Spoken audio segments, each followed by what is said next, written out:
Hi అండి, welcome to Aishwarya all in one blogs. Varahi అమ్మవారి నవరాత్రుల్లో లాస్ట్ రోజు జరిగిన హోమం అండి ఇది. హోమం అయితే చాలా బాగా జరిగిందండి. ఈ వారాహి నవరాత్రులు చేయడం ఇదే ఫస్ట్ టైం అండి ఇక్కడ. ఇంతకుముందు ఎప్పుడూ చేయలేదు. ఈ సంవత్సరమే ఈ టెంపుల్లో వారాహి అమ్మవారిని నిలిపి ఇక్కడ ఇలా పూజలు చేశారనమాట అండి. రోజు కుంకుమ పూజ కూడా చేసేవారు. వారాహి అమ్మవారి గురించి పంతులు గారు 12 రకాల అవతారాలు అలాగే 12 రకాల అధ్యాయాలు చెప్పారండి.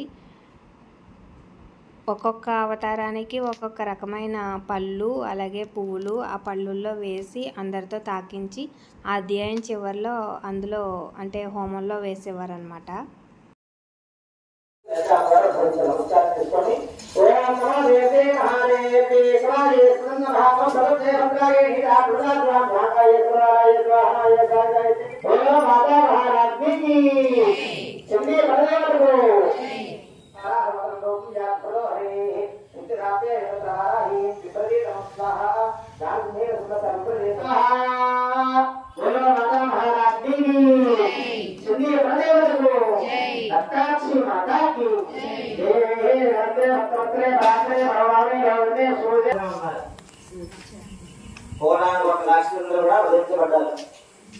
అమ్మవారి మీద ఇంకా గెలవాలనే ప్రయత్నం కోసం ఈ అధ్యాయం జరుగుతుంది. అమ్మవారు ఖండ ఖండాలుగా ఈ అధ్యాయంలో సంబంధించడం జరుగుతుంది. మహాకాళి రామకృష్ణ గారి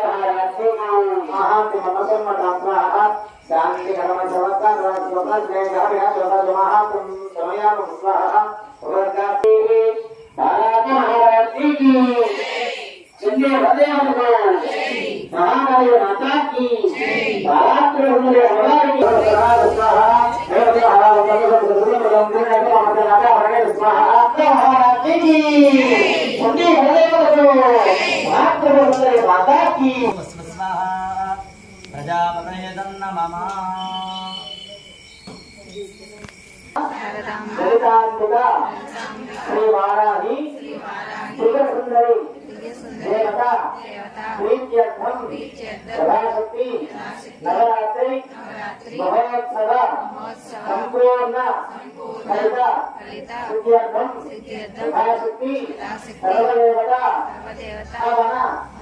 హవన సంపూర్ణత్వ సత్ఫలిత సిద్ధ్యర్థం మహా పూర్ణాహుతిం పోష్యామి. అయ్యా లేచినటువంటి నంబర్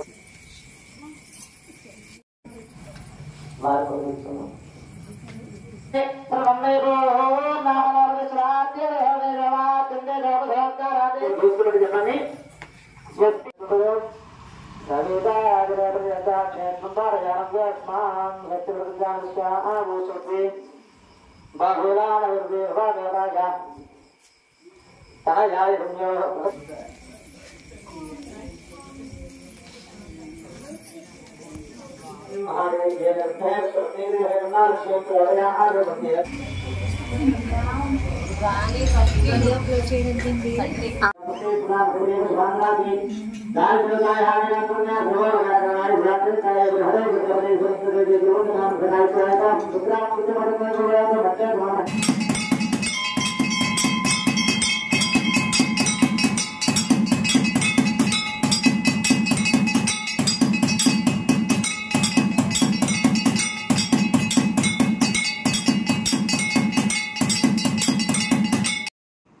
అమ్మవారికి పచ్చి కాయగూరల అలంకరణ అయితే చాలా బాగా చేశారండి. చూడడానికైతే చాలా అందంగా ఉందన్నమాట. మొత్తం కూరగాయల్లో ఎన్ని రకాలైతే ఉంటాయో అన్ని రకాలతోనూ కూడా డెకరేషన్ చేశారండి. ఈ అమ్మవారి టెంపుల్ అయితే కాశీలో ఉంటుందంటండి. కాశీలో వారాహి అమ్మవారు అంటే చాలా ఫేమస్ అంట. వారాహి అమ్మవారు ఎవరంటే లలితాదేవి దగ్గర సైన్య అధ్యక్షురాలు కింద ఉంటారంటండి. ఈవిడికి చాలా కోపం కూడా ఎక్కువ అంట. లలితాదేవి నుంచి ఆవిర్భవించిన అవతారమేనంటండి వారాహి అమ్మవారు కూడా. విషంగుడు అనే రాక్షసుని చంపడానికి అవతరించిన అవతారం అంటండి. వారాహి నవరాత్రులు ఎవరన్నా చేసుకోవాలనుకుంటే ఇంట్లో చాలా నియమనిష్టలతో చేసుకోవాలంటండి. అంతేకాని ఊరికినే ఏదో చేసుకున్నాం కదా అని చేసుకుంటే అమ్మవారికి చాలా కోపం వస్తుందంట. ఎందుకంటే ఎంత త్వరగా అనుగ్రహిస్తారో అంత త్వరగానే ఆగ్రహిస్తారంటండి.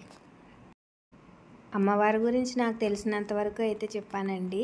నేను ఏదన్నా తప్పుగా చెప్పుంటే అమ్మ నన్ను క్షమించాలి.